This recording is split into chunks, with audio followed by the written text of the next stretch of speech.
আসসালামু আলাইকুম এভরিওয়ান, চলে আসলাম নতুন আরেকটি ব্লগ নিয়ে। তো এটি ছিল আমাদের রোজার আগের ব্লগ। আমরা গ্রামের বাড়িতে বেড়াতে গিয়েছিলাম সেদিনের ব্লগ। তো আমার ননাসের বাড়িতে আমাদের জন্য একটি হাঁস রাখা হয়েছিল, সেটি আমি নিজের হাতে লাকড়ি চুলায় ফার্স্ট টাইম রান্না করব।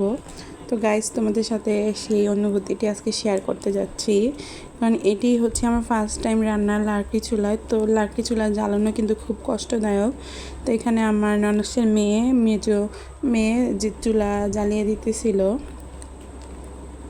এই যে ওনাদের কিন্তু গ্যাসের লাইনের চুলাও আছে, মানে সিলিন্ডারের চুলা আছে। তো এখানে এই যে আমি চুলা জ্বালা দেওয়ার পর বসে গেছি রান্না করতে। তো এখানে আমি রান্নার একটা বড় হাঁড়ি নিয়ে নিয়েছি, ওইখানে সরিষার তেল দিয়ে দিয়েছি। এরপর অনেকগুলো পরিমাণে পেঁয়াজ দেব, কারণ আমরা আজকে হাঁস ভুনা খাবো রাত্রে সবাই।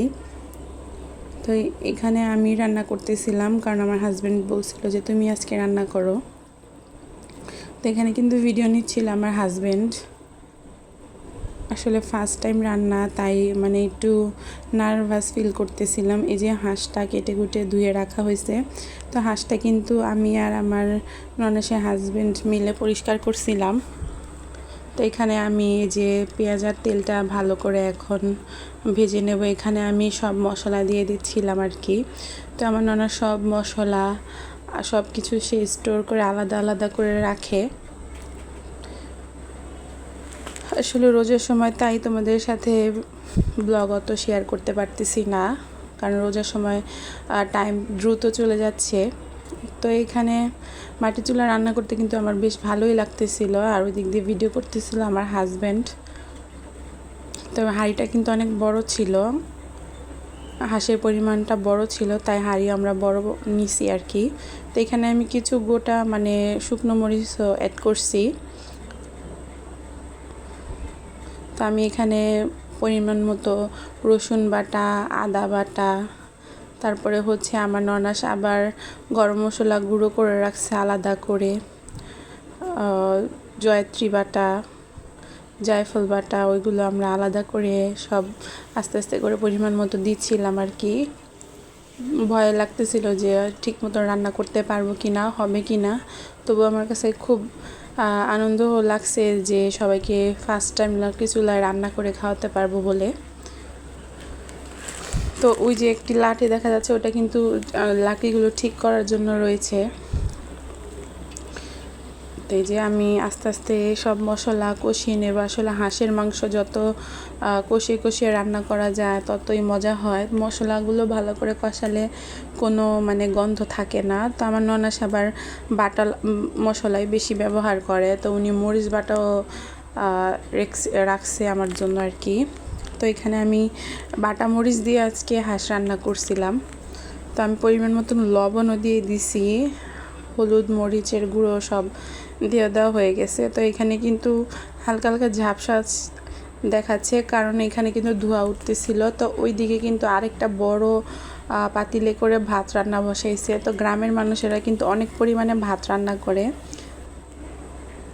এই যে আমি এখন হাঁসের মাংসগুলো ধুয়ে রাখা হাঁসের মাংসগুলো দিয়ে দিচ্ছিলাম। তো এই যে দেখো কত সুন্দর লাগতেছিল হাঁসগুলা।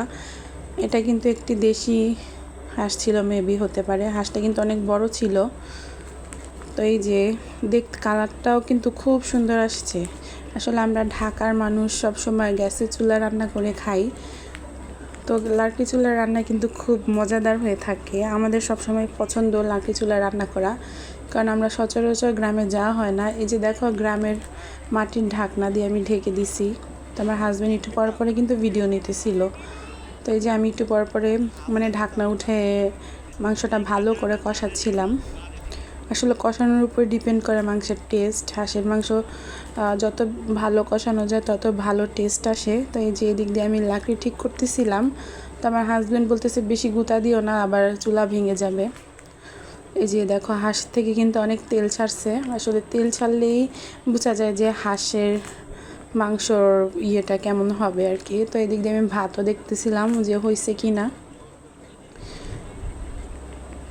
এরপর আমি আবার হাঁসের মাংস কষিয়ে পরিমাণ মতন কিছু পানি দিয়ে দিব, কারণ হাঁসটা সিদ্ধ হতে হবে ভালো করে। তো হাঁসের কালারটা কিন্তু খুব সুন্দর আসছে। আমার রোজার মাসে দেখে আবার খেতে মন যাচ্ছে। ইনশাল্লাহ নেক্সট টাইম আবার গিয়ে আবার রান্না করে খাবো। তো এই যে এখন আমি আবার ঢাকনা দিয়ে ঢেকে দিব। প্রায় আধা ঘন্টার বেশি, মানে 40 মিনিটের সময় ধরে হাঁসটা ভালো করে রান্না করতে হবে আর কি। তো হাঁসের মাংস এই যে দেখো প্রায় হয়ে আসছে। তো হয়ে আসলে আমি আবার একটু জিরে গুঁড়ো দিব, দিয়ে নামিয়ে নেব। তো এদিক দিয়ে আমার ননাসের হাজব্যান্ড বসেছিল, তাকে খাইতে দিছি, সে টেস্ট করবে। তো ভিডিওটি যদি তোমাদের ভালো লাগে অবশ্যই লাইক কমেন্ট শেয়ার করতে ভুলবা না। দেখা হচ্ছে তোমাদের সাথে নেক্সট ভিডিওতে। তো সে খাচ্ছিল আর বলতেছিল যে খুব টেস্ট হয়েছে। যাক, এটাই আমার কাছে পাওয়া যে খাইতে খুব ভালো হয়েছে। তো আজকে এই পর্যন্তই। আল্লাহ হাফেজ, আসসালামু আলাইকুম। Are you always in the mood? I'm acting brand new. I ain't tryna tell you what to do, but tryna play it cool. Baby, I ain't playing by your rules. Everything look better with a view. I can go in the road. I ain't acting brand new. I ain't tryna tell you what to do.